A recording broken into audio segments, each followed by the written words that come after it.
হে বন্ধুসকল, আপোনালোক কেনে আছে? আশা কৰোঁ আপোনালোক ভালে আছে। মই ৰাজু মৰিগাঁৱৰ পৰা।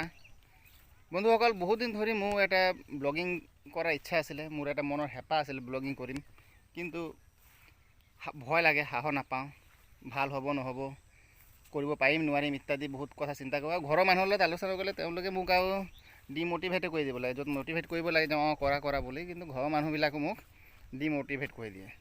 তো ইত্যাদি সমস্যাবোৰৰ কাৰণে মই ইমান দিন ধৰি ব্লগিং কৰিবলৈ সাহস কৰা নাই, কিন্তু ফাইনেলি মই সিদ্ধান্ত ল'লোঁ যে না, যিহেতু নিজৰ মনৰ ইচ্ছা, গতিকে মোৰ সকলোৱে নিজৰ ব্যক্তিগত ইচ্ছাসমূহ পূৰা কৰাৰ কাৰণে চেষ্টা কৰিব লাগে।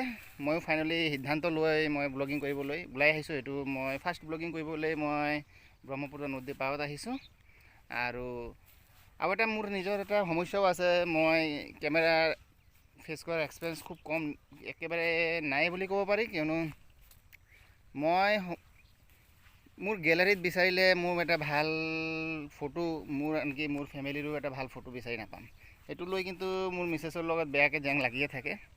তেওঁৰ লগত এই বিষয়ে মানে আমাৰ সৰু সুৰা জেং হৈয়ে থাকে, যে এটা ভাল ফটো বিচাৰিলে তোমাৰ ইয়াত ভাল এটা ফটো বিচাৰি পোৱা নাযায়, নিজৰো পোৱা নাযায়, আমাৰো পোৱা নাযায়, ইত্যাদি সমস্যা থাকে। আৰু কোনোবাই যদি মোক কেমেৰা কৰিব দি দিয়ে, তেতিয়া সেইটো সৰ্বনাশে হৈ যাব। মই এই ক্ষেত্ৰত একেবাৰে মই পিছপৰা। এনেতো বাই প্ৰফেশ্যন মই এজন শিক্ষক হওঁ, কিন্তু ব্লগিংটো মোৰ ইচ্ছা, আৰু মই ব্লগিং চেনেলবিলাক চায়ো মই বৰ ভাল পাওঁ। এয়া চাওক, মই আহিছোঁ নদীৰ পাৰত, ব্ৰহ্মপুত্ৰ নদীৰ পাৰত। মই বহুতো চিন্তা কৰিলোঁ ক'ৰ পৰা মই ফাৰ্ষ্ট ব্লগিং কৰোঁ। ৰাতিপুৱাই মই এয়া নদীৰ পাৰত ওলাই আহিলোঁ। ভিউবিলাক বৰ ভাল লাগিব চাবলৈ। আৰু মই এতিয়া ফাইনেলি মই কৰিম ব্লগিং, আৰু ভাল হয় বেয়া হয় এইটো আপোনালোকৰ ওপৰত। আপোনালোকে কমেণ্ট কৰি জনাব, যদি ভাল পায় তথাপি কমেণ্ট কৰি জনাব, আৰু যদি বেয়া পায় তথাপি কমেণ্ট কৰি জনাব, তেতিয়াহে মই নিজকে কাৰেকশ্যন কৰিব পাৰিম। মোক কেমেৰা ধৰাটো দি আপোনালোকে ভিডিঅ' চালেই গম পাব যে মোৰ কিমানখিনি এই ক্ষেত্ৰত এক্সপিৰিয়েঞ্চ আছে। আৰু এয়াই মোৰ ফাৰ্ষ্ট ভিডিঅ'। এতিয়ালৈকে মই চেনেলখনৰ নামটো মই ডিচাইড কৰিব নোৱাৰিছোঁ, কি নাম দিম। আৰু এয়া ভিউবিলাক আপুনি চাব পাৰে, ভিউবোৰ বাৰু বৰ ভাল। ব্ৰহ্মপুত্ৰৰ পাৰত আছোঁ, কিন্তু এই ভিউটো মই আপোনালোকে এবাৰ দেখাবলৈ চেষ্টা কৰিম। এয়া চাওক, ব্ৰহ্মপুত্ৰৰ পাৰৰ দৃশ্য। এইবিলাক দৃশ্যবিলাক ব্ৰহ্মপুত্ৰৰ হয়। এতিয়া বৰ্তমান পানী শুকাই গৈছে কাৰণে ইয়াতে মানুহবিলাকে খেতি বাতিও কৰিছে। সেইয়া চাওক, এটা সৰু ঘৰ, ইয়াতে তেওঁলোকৰ সুবিধাৰ কাৰণে ঘৰো সাজি লৈছে, ঘৰ সাজি ইয়াত খেতি বাতি কৰে। ইয়াতে দৃশ্যটো দেখাত বৰ ভাল লাগে, কিন্তু এই ব্ৰহ্মপুত্ৰই আমি প্ৰায় প্ৰতি বছৰে বিস্তৰ ক্ষতি সাধন কৰে। প্ৰতি বছৰে আমি বানপানীৰ কবলত ভুগোঁ। এই ক্ষেত্ৰত বৰ্তমান চৰকাৰে কিবা এটা ব্যৱস্থা কৰাৰ সিদ্ধান্ত লৈছে।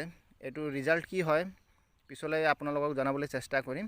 চাওক, এই এটা ঘৰ, এনেকৈ ইয়াতে মানুহবিলাকে এতিয়া খেতি কৰি নিজৰ জীৱিকা নিৰ্বাহ কৰি আছে। এনে দেখাত বৰ ভাল, কিন্তু যেতিয়া ক্ষতি কৰে, যেতিয়া বানপানীটো আহি যায়, তেতিয়া আমাৰ মনত বৰ দুখ লাগে। আমি এই ক্ষেত্ৰত সৰুৰে পৰা ডাঙৰ দীঘল হৈছোঁ এই বানপানীৰ কবলতে ভুক্তভোগী হৈ। চাওক বন্ধুসকল, নদীৰ পাৰত মানুহবিলাকে ঘেঁহু খেতি কিমান ধুনীয়াকৈ কৰিছে, দেখাত বৰ ভাল দৃশ্য, দেখাতো ভাল লাগে। আৰু আহি ইয়াত মই ভিডিঅ' কৰি আছোঁ, মোক বৰ ভাল লাগি আছে। আৰু আপোনালোকে আজি ভিডিঅ'খিনি মই ইমানতে সামৰণি মাৰিলোঁ। আপোনালোকে ইমান ধৈৰ্য সহকাৰে মোৰ ভিডিঅ'টো চোৱাৰ কাৰণে আপোনালোকক অশেষ ধন্যবাদ। আৰু কমেণ্ট যদি কৰে মই আৰু ভাল পাম, তেতিয়া মই সঁচা অৰ্থত মই অলপ মটিভেটো হ'ম আৰু নিজকে কাৰেকশ্যন কৰিব পাৰিম। আৰু আপোনালোকেও নিজৰ ব্যক্তিগত ইচ্ছা আকাংক্ষাসমূহ পূৰণ কৰিবৰ কাৰণে সদায় চেষ্টা কৰি যাব। বেলেগে কি ভাবে সেইটো ডাঙৰ কথা নহয়, ময়ো সেইটো সিদ্ধান্ত কৰি আজি আহিছোঁ ওলাই ভিডিঅ' বনাবলৈ। চ' আপোনালোকে সহায় সহযোগিতা আগবঢ়াই থাকিব। এইখিনি কৈ মোৰ ভিডিঅ'টো আজি সামৰণি মাৰিলোঁ। Bye bye, Tata.